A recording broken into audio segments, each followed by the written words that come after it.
최근 일부 공직자뿐 아니라 일반 시민들도 방역수칙을 위반했다가 추가 감염되는 사례가 늘고 있습니다.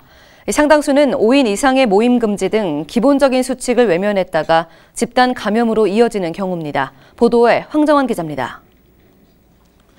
지난 22일 청주한 이삿짐센터 외국인 근로자 A씨가 확진 판정을 받은 뒤 지금까지 그의 지인 등 18명이 추가 감염됐습니다. 이 가운데 일부는 양성 판정을 받기 전까지 지역 이삿짐센터 5곳에서 일을 해 추가 확산 우려도 높습니다. 방역당국이 이들의 감염 경로를 추적한 결과 기본적인 방역 수칙을 지키지 않은 정황도 드러났습니다.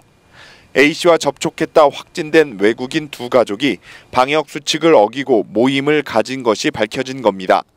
자녀가 각각 2명씩 모두 8명이 최근까지도 서로의 집을 왕래하며 식사를 한 것으로 알려졌습니다. 5인 이상 사적 모임을 금지한 방역 수칙을 위반한 겁니다. 특성상 같이 공동생활을 많이 하는 것 같습니다. 그래서 현재 추가 환자는 발생하지 않고 있고 향후 역학조사 관련돼서 좀 더 면밀하게 검토할 계획입니다. 단양에서도 방역 수칙을 위반한 뒤 확진된 사례가 발생했습니다.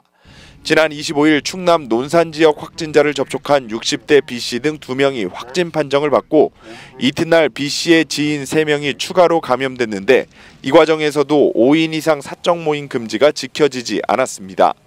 추가 확진자 3명 모두 지난 21일 B씨와 함께 식사를 했다가 감염됐는데 이 자리에는 모두 8명이 모인 것으로 알려졌습니다.